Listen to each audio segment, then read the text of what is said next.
Bonjour. Et c'est la bonne surprise de ce début de mois d'octobre sur Netflix, avec Reptile, un casting tout simplement génial, il en va de même pour l'histoire, mais à la fin, on peut être un poil perdu. Voici des explications sur le film Reptile, et c'est juste après ça.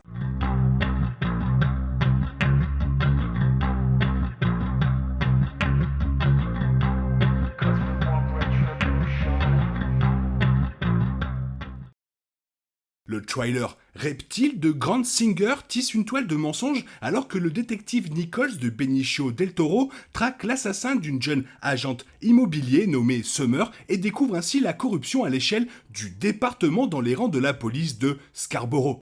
Après avoir rencontré plusieurs suspects, dont l'amant de Summer et collègue agent immobilier Will Grady, Justin Timberlake, son ex-mari Sam, Carl Glussman et son voisin mécontent Ellie Phillips, Michael Pitt, ils découvrent enfin l'identité du tueur et les raisons pour lesquelles ils ont tué Summer. Malheureusement, ces révélations le placent dans la ligne de mire d'acteurs puissants dans un jeu alambiqué du chat et de la souris. Lorsqu'il apporte des preuves contre le tueur et les membres corrompus de son département au chef de la police, les deux hommes rendent visite au capitaine Allen, Eric Bogossian, qui a caché l'identité du meurtrier tout le temps. À l'issue de Nichols, la tromperie va jusqu'au chef de la police et Nichols est obligé de se lancer dans une fusillade avec ses anciens collègues avant de pouvoir dévoiler l'ensemble du complot. Plein de questions sans réponse, de rebondissements et de surprenantes retrouvailles, le film présente les caractéristiques d'une procédure captivante mais laisse néanmoins quelques questions persistantes, faisant de Reptile un drame policier très frustrant.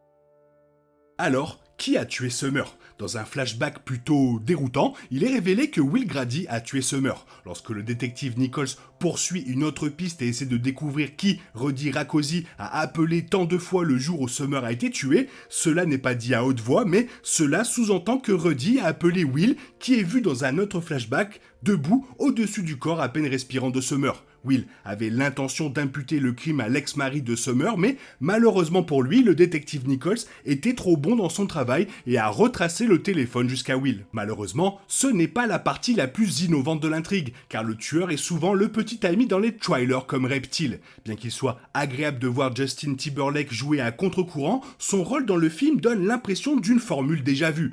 Heureusement, Will n'a pas droit à un monologue de méchant, mais en même temps, avoir plus de scènes le montrant un peu plus sinistre, plutôt que tant de temps perdu avec Ellie et d'autres suspects, aurait rendu la révélation beaucoup plus méritée.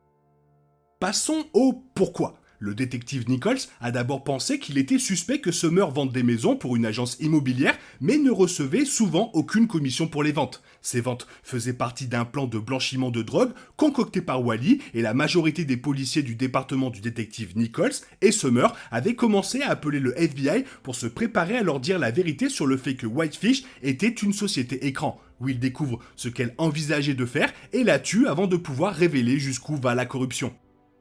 La corruption, liant le département de police et la société immobilière Écran, est quelque peu alambiquée, mais le détective Nichols commence à tout reconstituer lorsqu'il remarque que les produits de contrebande ont disparu de manière suspecte de la salle d'épreuves du département. Wally met de la drogue dans certaines maisons, puis elle est saisie, et Whitefish les achète pour une fraction de leur prix, et réalise donc des bénéfices considérables. Summer était l'intermédiaire pour ces transactions, et n'en savait rien au début, mais finalement la culpabilité est devenue trop écrasante. Procédures comme dans le film doivent se resserrer à mesure qu'elles progressent, mais c'est à ce stade que le récit devient plus alambiqué. De nombreuses questions restent en suspens, comme la raison pour laquelle le capitaine Allen a accepté de garder la Chrysler Imperial vue sur les lieux du meurtre de Summer dans son garage. Le pourquoi dans Reptile n'est pas aussi important que le comment, et comprendre les motivations des personnages ne fait qu'empêcher d'apprécier ce qu'ils finissent par se produire en termes de tension et de ton.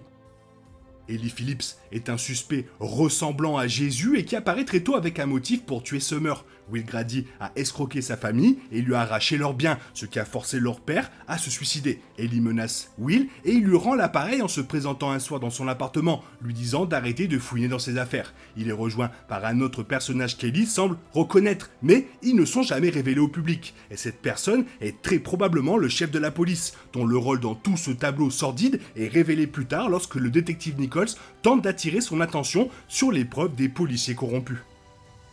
Bien sûr, parlons du titre. Dans l'une des premières scènes, Summer trouve une peau de serpent séchée sur le sol, ce qui semble être à propos du titre du film. Le film s'appelle reptile car, à mesure que chaque personnage est présenté, sa nature change, et bien qu'ils semblent d'abord être une chose, ils perdent rapidement leur peau et se révèlent être une autre chose. Will Grady est une guêpe née avec une cuillère en argent et est devenue capricieuse, et qui s'avère capable de poignarder sa petite amie des dizaines de fois. Wally est un copain de poker qui s'avère être la cheville ouvrière d'un stratagème de drogue incroyable.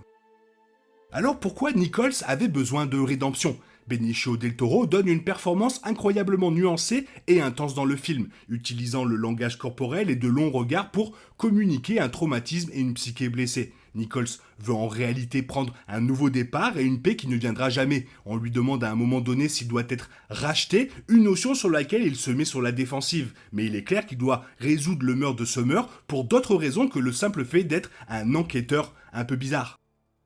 Et pour finir, bravo au directeur de la photographie, qui réalise le film avec style et utilise particulièrement les surfaces réfléchissantes, en particulier les miroirs. Les personnages révèlent les points clés de l'intrigue, effectuent des expositions et s'interrogent les uns les autres à partir de ces objets, représentant la façon dont les choses ne sont pas toujours ce qu'elles paraissent être, même lorsqu'elles sont juste devant les visages des personnages. C'est une technique intéressante qui contribue à donner au trailer de Singer une esthétique et une œuvre distinctes.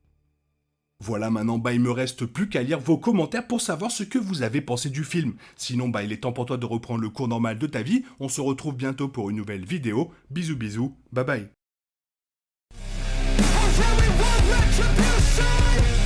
Oh yeah, we want retribution.